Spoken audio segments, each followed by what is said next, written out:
25 लोकांनी आपली नोंदणी केलेली आहे. सर्वांना असा प्रमाणपत्र दिले जाईल. हा प्रमाणपत्र तुम्हाला तुमचा फोटो लावून घरी लावता येईल. हा प्रमाणपत्र तुम्हाला जिथे तिथे वापरता येईल, गॅजेटमध्ये वापरता येईल, कारण तुम्ही दीक्षित आहात. त्यामुळे या ठिकाणी आपण 25 लोकांना दीक्षा देण्याचं आयोजित केलेलं आहे. एक व्यक्ती आपण सर्वांचं सामूहिकरित्या घोरपडे सरांचं एक या ठिकाणी त्यांना प्रमाणपत्र देऊ. प्रमाणपत्र देण्यापूर्वी त्यांना दीक्षा सर्वांना सामूहिकरित्या दीक्षा घ्यायची आहे. सामूहिकरित्या दीक्षा घेताना सर्वांना एक सूचना आहे. आपण जी दीक्षा घेत आहात ती स्वयंस्फूर्तीने घेत आहात, म्हणून तुम्ही स्वतः स्वयं घोषणापत्र लिहून दिलं आहात. तुमच्यावर कोणत्याही प्रकारची जबरदस्ती नाही, आग्रह खातीर नाही, कोणी काही लोभन प्रलोभन नाही. तुम्ही स्वइच्छेने या धम्म दीक्षा घेत आहात. या ठिकाणी तुमचं धर्मांतर आणि नामांतर होत आहे. तुमचं नाव सुद्धा बदलणार आहे. माझं नाव भिकरी आडी पुत्र रमेश भिया. भिकरी आडी म्हणजे माझ्या आईचं नाव भिकरी आहे आणि आमची बौद्ध संस्कृती आहे गौतमी पुत्र साक्य. आईचं नाव तुम्ही देऊ शकता. आता घोरपडे सर, त्यांचं मूळ नाव विठ्ठलराव आनंदराव घोरपडे, हे आज या ठिकाणी दीक्षा घेत आहेत. या दीक्षामध्ये त्यांचं नाव विनयश्री बौद्ध असं राहणार आहे. हे दुहेरी हेतू आहेत, धर्मांतरी होणे आणि नामांतर होणे. नामांतरांमध्ये कळत नाही रमेश बौद्ध, विजय बौद्ध, चंदू बौद्ध, राम बौद्ध, लक्ष्मण बौद्ध, सारे बौद्धच बौद्ध. हे लोकांची इमेज पडते हे बौद्ध आहे. मग रामटेके आला, खोबराकडे आला आणि ते सर्व घेऊन बसलो तर लोकांना वाटते की ह्या धर्मात सुद्धा जात आहेत. आपल्या जातीतून मुक्त करायचं आहे. ते बेनिफिट पर्यंत आपण घेतलं ठेवलं काही हरकत नाही, परंतु मानसिकतेतून किंवा लोकांमध्ये तुमचं भावप्रचार की माझं नामांतर झालेलं आहे म्हणून माझं नावाची ठीक आहे भिकरी आडी पुत्र रमेश भिया. भिया का लिहिलं? कारण मी बंजारा समाज, बंजारा जातीतून आलो आणि बंजाराला कळाव की भिया शब्द आपल्यातला आहे. मग आपल्यातला माणूस याच्यात गेला का? म्हणजे कोणचा माणूस गेला? चौकशी करता येईल, विचारता येईल आणि विचारल्यानंतर कळेल का दीक्षा घेतली बाबा, का तू आपला बंजारा जात तर चांगली होती, बंजारा चांगल्या धर्मात होता असं म्हणतात ना. पण त्यांना त्या जातीही माहित नाही, धर्मही माहित नाही. आणि धम्माच्या वाटेवर आल्यानंतर त्याला सांगण्यासाठी तुमच्याकडे ही दिशा मिळू शकतं, म्हणून तुमचं नामांतर होणं गरजेचं आहे. या ठिकाणी आपण एका ज्या लोकांना धम्म दीक्षा घ्यायची आहे त्या सर्वांनी उभं राहावं. 22 प्रतिज्ञा घ्यायचे बाबासाहेबांनी आपल्याला सर्वांना दिली. 22 प्रतिज्ञा दिलेली आहे. ही 22 प्रतिज्ञा म्हणजे पहिली प्रतिज्ञा आपण सुरू करतोय. प्रतिज्ञा नंबर 1 बोला. प्रतिज्ञा नंबर 1. मी ब्रह्मा विष्णू महेश यांना देव मानणार नाही किंवा त्यांची उपासना करणार नाही. प्रतिज्ञा नंबर 2. मी राम व कृष्ण यांना देव मानणार नाही किंवा त्यांची उपासना करणार नाही. प्रतिज्ञा नंबर 3. मी गौरी गणपती इत्यादी हिंदू धर्मातील कोणत्याही देवदेवतेस मानणार नाही किंवा त्यांची उपासना करणार नाही. प्रतिज्ञा नंबर 4. देवाने अवतार घेतले यावर माझा विश्वास नाही. प्रतिज्ञा नंबर 5. बुद्ध हा विष्णूचा अवतार आहे. हा खोटा आणि खोडसाळ प्रचार होय मी मानतो. प्रतिज्ञा नंबर 6. मी श्राद्ध पक्ष करणार नाही, पिंडदान करणार नाही. प्रतिज्ञा नंबर 7. मी बुद्ध धम्मांच्या विरुद्ध विसंगत कोणतेच आचरण करणार नाही. प्रतिज्ञा नंबर 8. कोणतेही क्रियाक्रम ब्राह्मणाच्या हातून करवून घेणार नाही. प्रतिज्ञा नंबर 9. सर्व मनुष्य समान आहेत असे मी मानतो. प्रतिज्ञा नंबर 10. मी समता स्थापन करण्याचा प्रयत्न करेन. प्रतिज्ञा नंबर 11. मी तथागत बुद्धाने सांगितलेले अष्टांग मार्गाचा अवलंब करी प्रतिज्ञा नंबर 12 मी तथागत बुद्धाने सांगितलेल्या 10 पारमिता पाळेल प्रतिज्ञा नंबर 13 मी सर्व प्राणी मात्रावर दया करीन त्यांचे पालन लालन करीन प्रतिज्ञा नंबर 14 मी चोरी करणार नाही प्रतिज्ञा नंबर 15 मी खोटे बोलणार नाही प्रतिज्ञा नंबर 16 मी व्यभिचार करणार नाही प्रतिज्ञा नंबर 17 मी दारू पिणार नाही प्रतिज्ञा नंबर 18 प्रज्ञा शील आणि करुणा या बुद्ध धम्माच्या 3 तत्वाची सांगड घालून मी माझे जीवन चालवीन प्रतिज्ञा नंबर 19 माझ्या जुन्या मनुष्य मात्राच्या उत्कर्षाला हानिकारक असणाऱ्या आणि मनुष्य मात्राला असमान व नीच मानणाऱ्या हिंदू धर्माचा मी त्याग करतो व बुद्ध धर्माचा स्वीकार करतो प्रतिज्ञा नंबर 20 बौद्ध धम्म हा सद्धम्म आहे अशी माझी खात्री पटलेली आहे प्रतिज्ञा नंबर 21 माझा नवा जन्म होत आहे असे मी मानतो प्रतिज्ञा नंबर 22 मी इतप्र बुद्धांच्या शिकवणीप्रमाणे वागेल अशी प्रतिज्ञा करतो सर्वांना सप्रेम जय भीम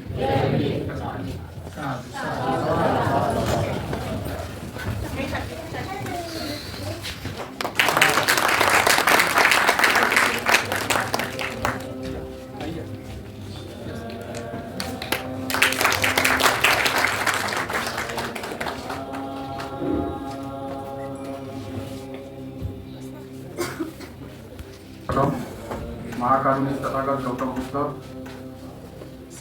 महान सम्राट अशोक आम्हाला आज या जगात आमच्यासारख्या एका भटक्या आणि जंगलातल्या लोकांना बंगल्यात आणण्यासाठी ज्या व्यक्तिमत्वाने सुरुवात केली ते असे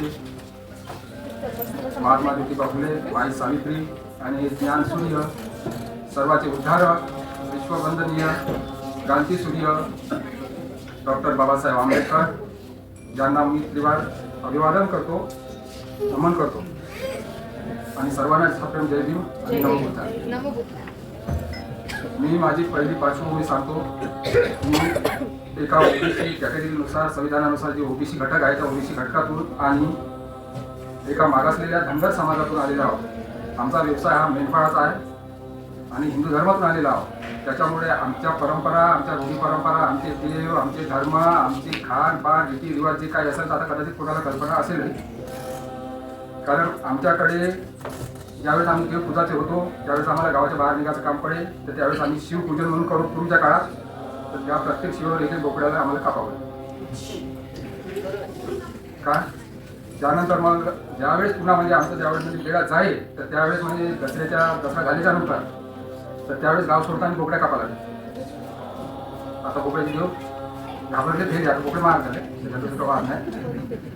आता एकीकडे हा प्रश्न होता माझ्याकडे मेंढपाळाचा व्यवसाय होता, शेळ्या होत्या, मेंढ्या होत्या, शेती होती. आताही आहे, फक्त मेंढ्या बकऱ्या सोडून आणि कोंबडे सोडून, कारण मी माझी जन्मजात म्हणजे शाकाहारी अहिंसक आहोत आणि निर्व्यसनी आहोत, दारू वगैरे पेत नाही. तर हे जे लाभलेलं आहे ते आपल्या आजूबाजू होते, आजूबाजू ते गुरुमार्गी होते. गुरुमार्गी असल्यामुळे कसं त्याचा प्रभाव पडला, शिक्षक तिकडे झाला, त्याच्यामुळे ह्या 2 गोष्टी आपल्याला सुरू परंपरा. आता दुसरा जो आहे राहिलेला मुद्दा जो आहे,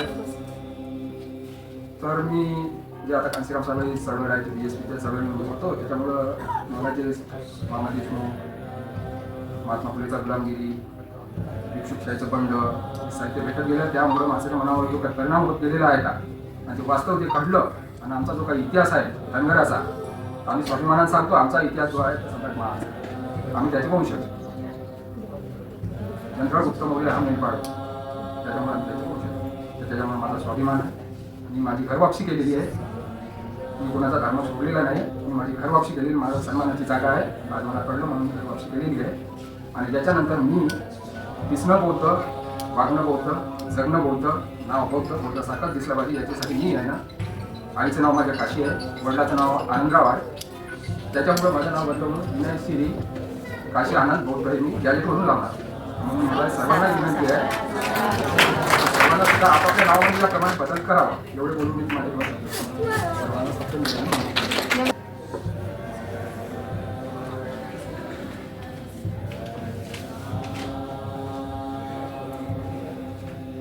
या ठिकाणी मागील वर्षी म्हणजे सुरुवातीला आमच्याकडे धम्मरक्षित म्हणून त्यांचं नाव आम्ही दिलेलं आहे. आमचे ते नेवारे दादा ते चिंचोलीवरून आल्यात. चिंचोली तुमसर तहसील मध्ये खेडगाव आहे. आजच्या दीक्षेच्या कार्यक्रमाला येण्यासाठी तो व्यक्ती अपंग आहे आणि तो तिथून आला आणि आला इथे सकाळी 11 वाजता 10:30 वाजले. म्हणजे दादा एवढ्या लवकर कसे आला? सकाळी 6 वाजता निघालो म्हणे. मग काही खाल्लं की नाही? तर म्हणे मी खाऊन आलो. आता सहज कळतं 6 वाजता कुठे खाणार आहे तो, परंतु इतरांना नको दादा मी जेवण करून आलो म्हणे. मला दीक्षेला यायचं होतं कारण त्यांनी दीक्षा घेतलेली आहे. म्हणजे कुटुंबिक दोघही नवरा बायको दीक्षा घेऊन तो लोकांना तिकडे दीक्षा देतो. दरेकाने दरेकाला द्यावं तो दीक्षा देतो. त्याचा जेव्हा समारोप होता म्हणजे सेवानिवृत्ती होती, सेवानिवृत्तीवर त्यांनी पुस्तक लिहिलं.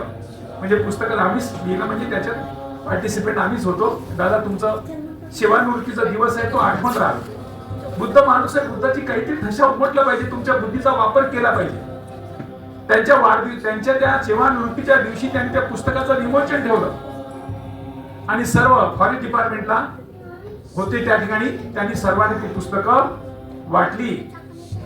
एक व्यक्ती जो सेवेला निवृत्त होतो, मोठा बाजा गाजा करतो, याली पार्टी त्याले पार्टी हे ते सर्व कार्यक्रम करतो. परंतु बुद्ध झालेला माणूस समाजाला काय देतो? काहीतरी मिळालं पाहिजे, माझ्याकडे मला काही देता आलं पाहिजे अशी दिशा देणारे आमचे धम्मरक्षित दादांना मी विनंती करतो त्यांनी यावं, आपलं मनोगत व्यक्त करावं. या सर्व बांधवांना ऐकत या.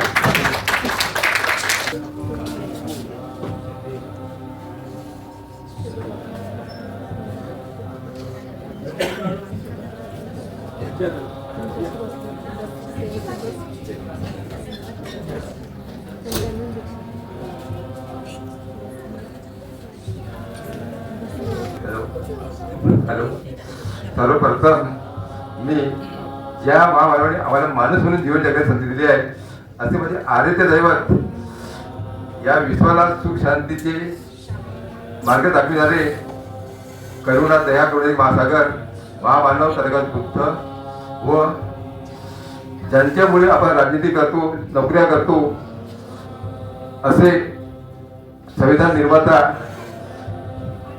विश्वरत्न महामानव बाबासाहेब आंबेडकर आणि ज्या काळी आपल्याला शिक्षणाची सुविधा नव्हती असे शिक्षण देणारे शिक्षणाचे जनक महात्मा ज्योतिबा फुले आणि माझ्या माता बहिणी आहेत ज्यांच्यावर शिक्षित झाल्या आहेत. आज प्रत्येकाची तुम्हाला संधी मिळाली आहे असे क्रांती ज्योती संजय फुले अशा महामानवांना मी नतमस्तक होऊन सादर जयभीम करतो, नमस्कार करतो व मंचावर आसीन असलेले सन्मान्यगण यांना माझे सादर जयभीम नमन बुद्ध आहे. तसेच या कार्यक्रमात उपस्थित असलेले माझे बुद्ध अनुयायी बांधव भगिनी आपण सर्वांना सादर जयभीम नमन बुद्ध आहे. बांधवांनो, आजच्या दिवशी ज्या महामानवाने आपल्याला धम्म दीक्षा दिलेली आहे आणि आजचे आमचे ज्यांनी लोक प्रचार प्रसार करत आहेत, का कारण आहे? मी 25/12/2017 दीक्षाभूमी येथे दीक्षा घेतलेली आपल्या पत्नीसोबत, तर तो कार्यक्रम दीक्षाभूमीवर होता. आज इथे का बांधवांनो, आमचे काही लोक गुलाम म्हणून जीवन जगत आहेत. मी तर सर्व जे कार्यकारिणी आहेत दीक्षाभूमीची हे विकलेली असेल असं मी समजतो. कारण हा कार्यक्रम तिथे व्हायला पाहिजे होता, इथे का होत आहे? म्हणजे आम्ही आमच्या महामानवाने जे आम्हाला आपल्या प्राण त्याची आरती देऊन धम्म दिला आहे, माणुसकी घेतलेली आहे, जीवन जगण्याचं मार्ग सांगितलं आहे, आम्ही त्याला विसरत चाललेलो आहोत. आम्ही गुलाम पहा. हिंदू म्हणजे मी बौद्ध धर्म का स्वीकारला? हिंदू हा धर्म पारसी आहे, नाही, हिंदू हा शब्द पारसी आहे ना. पारसी हिंदू म्हणजे काय? हिंदू म्हणजे गुलाम, चोर, नकेल. हा मी वाचन केलं, माझ्या दिमागात असा झाला. आम्ही चोर नाही, गुलाम नाही, आम्ही स्वतंत्र आहोत. आम्ही हिंदू नाही, आम्ही भारतीय आहोत. आज बांधवांनो, ज्यांच्या तन आणि मन व्यवस्थित आहे तोच हा प्रवचन किंवा भाषण करू शकतो. आज मला परिपूर्ण या लगभग बिमारीला 18 वर्ष झालेले आहेत, तरी मान्यवरांनी मला इथं बोलण्याची संधी दिली आहे. आणि माझ्याकडून काही चुका झाल्या असतील, पण जो बुद्धाला स्वीकारतो तो चुका करत नाही. पहा, आज यवतमाळमधून माझे धर्मप्रेमी येऊन धम्म घेतलेली आहे. पहा, मुलीचा लग्न होतो त्यावेळी तिला सासरी जाऊन सासऱ्याच्या नियमाने सासरवाडीच्या नियमाने चालावा लागतो. त्याचप्रमाणे आज आपण बुद्ध धर्म स्वीकारला तर आपल्याला बुद्धाच्या जे नियम आहेत त्या नियमाचे पालन करावं लागेल, तर आपलं कल्याण आहे. निवड बुद्ध धम्म घेऊन कल्याण होणार नाही. कल्याण आणि कर्तव्य तुमच्या हातीचे आहे. कल्याण आणि कर्तव्य तुमच्या हातीचे आहे. कर्म जरी तुमचे वाईट असेल तर तुम्हाला कोणी वाचवणार नाही. आणि कर्म जरी चांगले आहेत, ज्याला तुम्ही देव मानता देवाच्या बाबत तुम्हाला काही मिळणार नाही. मी आज 18 वर्ष पाया बिमारी झाले, मी बुद्धा तत्वाचे पालन करतो. एवढ्याच नाही, 22 प्रत्येकाचे पालन करतो. बांधवांनो, आता आपण म्हणतो पाण्याची पाता येर म्हणी. पहा, मी एक कविपंत आहे मूळच्या. पाण्याची पाता येर म्हणी आणि सायंकाळी दारीतून मार खातो आम्ही. हे बुद्धाचे लक्षण आहे का? हे बुद्धाचे पालन आहे का? बरेच काही बाबासाहेब स्वप्न होते की मला मानणाऱ्या लोकांनी बुद्ध धर्म स्वीकारावा. आता किती लोकांना स्वीकारले आहेत ना स्वीकारतायत हे आपल्याला माहिती आहे. दिवाळी विहारात जाऊन आपला कल्याण होणार आहे. मला आयोजकांनी इथे बोलण्याची संधी दिली आहे, मी त्यांना धन्यवाद देतो. आणि आपण माझे शब्द ऐकून घेतले याच्याबद्दल मी आपला अभिवादन करतो. ना आपले 2 शब्द इथे संबोधन द्यावी. दीक्षाभूमीला आपला कार्यक्रम व्हायला पाहिजे होता. कुठे जिथे बाबासाहेबांचं नाव आहे, ज्यांनी बाबासाहेबांनी ही भूमी दिली त्या भूमीच्या कोणत्याही ठिकाणी पवित्रच आहे. अपवित्राची भावना मनात ठेवण्याचं कारणही नाही आहे. इथे आपण तेच काम करतो. फक्त मन में चंगा तो ककोटी में गंगा. आपल्या मनाला प्रशिक्षित करा. बुद्धांनी आपल्याला 5 इंद्रियापैकी 6वं इंद्र सांगितलं आणि 6व्या इंद्रियाचीच आपण सर्व मनोचेतना मनोमया आपण धम्मपदमध्ये पाहतो. सर्व बदल करणार आपला मन आहे. कोणत्याही ठिकाणी असेल तर तुम्ही त्या वाटेने जा. वाट तुमची चांगली असेल तुम्हाला कुठेही भीती नाही. वाट तुमची चुकली असेल तर तुम्हाला ती भोगावं लागेल. मला परीक्षेमध्ये 5 प्रश्न विचारले. मी जेवढे एक प्रश्नाला 20 मार्क आहे. एकच प्रश्न सोडला तर 20च भेटतात. 2 सोडले तर 40 भेटतात. बुद्धांनी 5 शील दिली. 5 शीलाचे पालन करा. ते म्हणते चोरी केली काय फरक पडते? मी तर बाकीचे शील पालन करतो. कर बाबा चोरी. तुला आता कोण रोखलं? बुद्धांनी शेवटी तुझ्यावर सोडले तुला काय करायचंय. 100% माणूस हो, तुझी 100% किंमत होईल असं सांगितलं. आता 100% व्हायची नसेल तर परंतु 1% तुमची खूप चांगली गोष्ट आहे. मी नेहमी उदाहरण देतो. आता आपण 22 प्रतिज्ञा म्हटले की नाही, 22 प्रतिज्ञामध्ये 8वी प्रतिज्ञा आहे. मी कोणतेही क्रियाक्रम ब्राह्मणाच्या हातून करून घेणार नाही. पण महान दारू पित असन, झगडे करत असन, जण काही करत असन, पण गरीब बामणाला बोलवत नाही. किती सांगा तुम्ही, को झोपडीत असन, काही करून बंगल्यात असन आणि त्याच्याच बाजूला स्वीपर असन, त्याच्याच बाजूने चांबार असन, त्याच्याच बाजूला मातंग असन, त्याची काही बामण आल्याशिवाय ही मोठी क्रांती आहे. म्हणजे जरी महाराणी बौद्ध पक्क स्वीकारलेलं नसेल परंतु बामणाने हटवले ही मोठी क्रांती आहे. आणि ज्याच्या घरी ब्राह्मण नाही त्या समाजाचं त्या कुटुंबाचं कल्याणच आहे.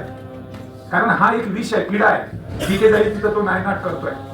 मग अशा किड्यापासून आपण मुक्त झालो अत्यंत लोकांकडे गौरवाने सांगायची बाब आहे.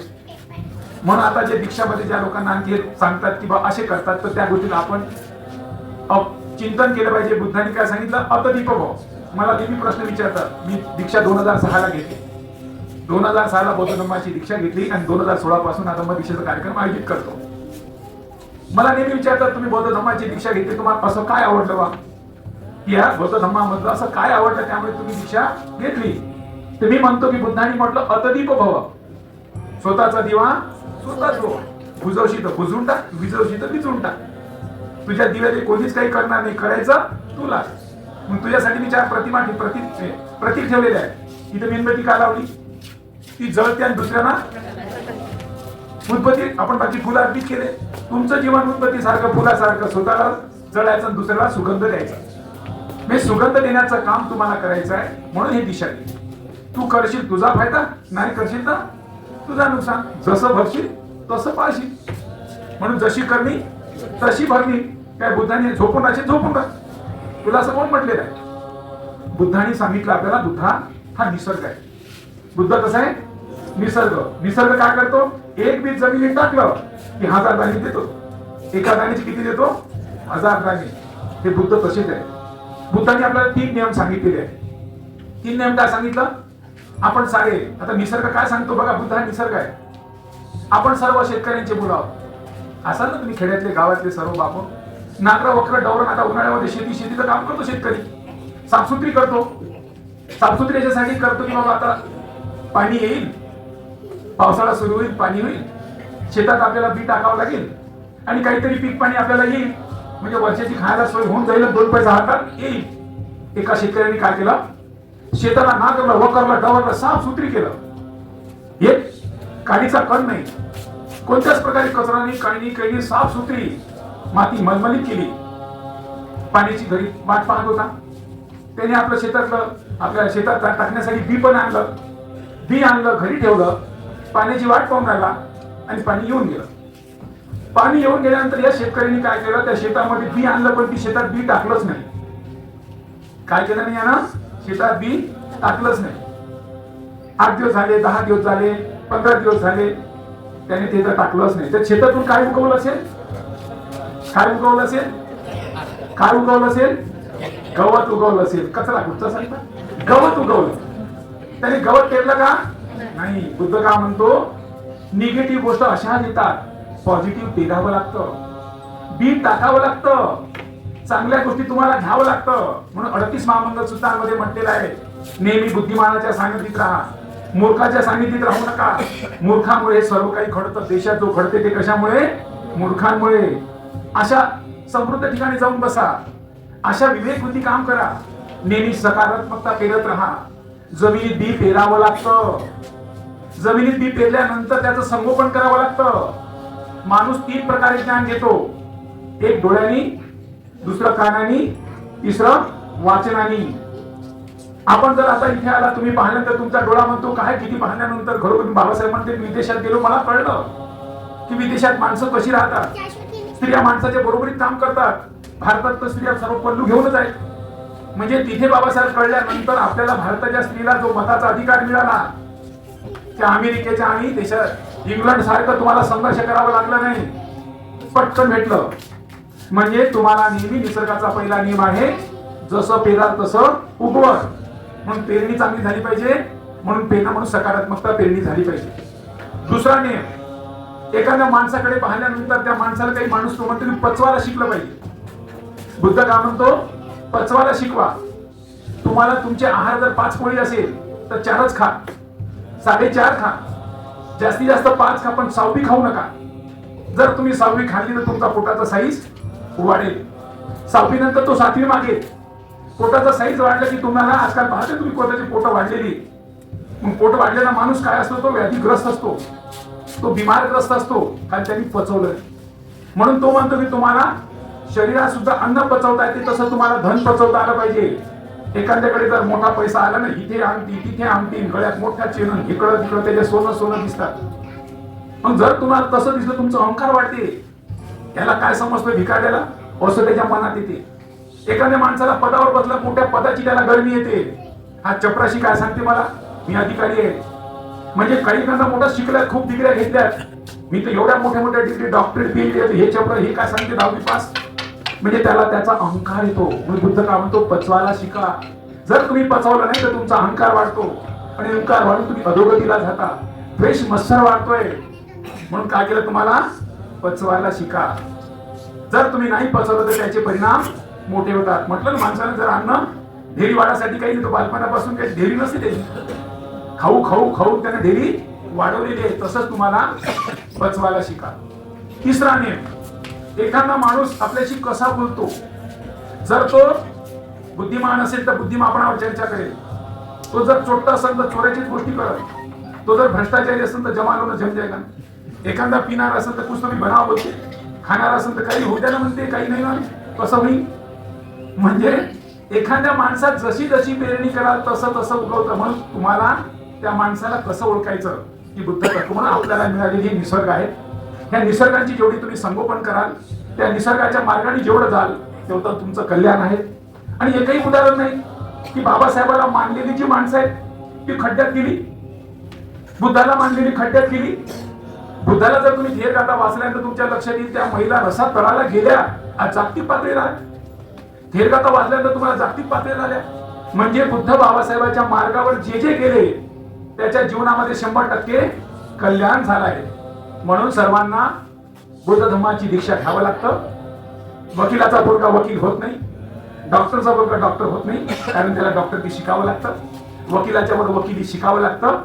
बुद्धाचा पोरगा बुद्ध होत नाही, महाराजा पोरगा बुद्ध होत नाही, त्याला बुद्धाची दीक्षा घ्यावं लागतं आणि दीक्षेचं पालन करावं लागतं. म्हणून तुम्ही सर्व जन्मजातच बौद्ध आहे समजू नका.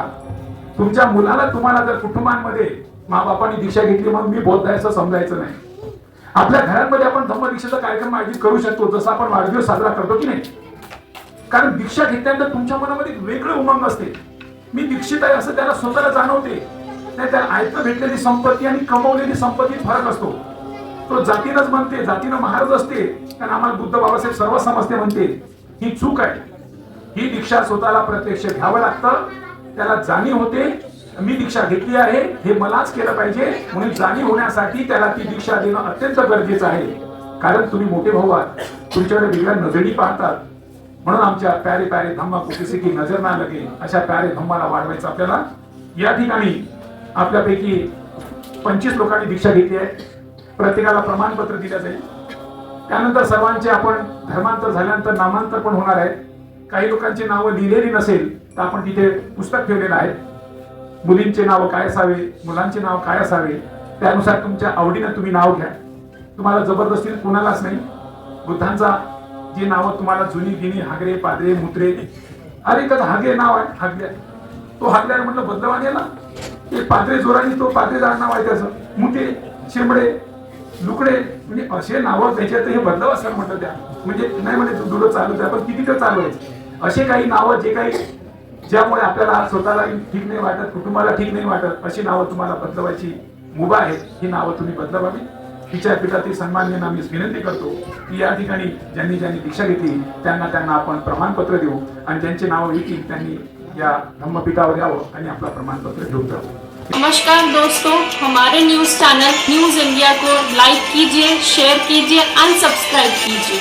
हम मिलेंगे फिर. धन्यवाद.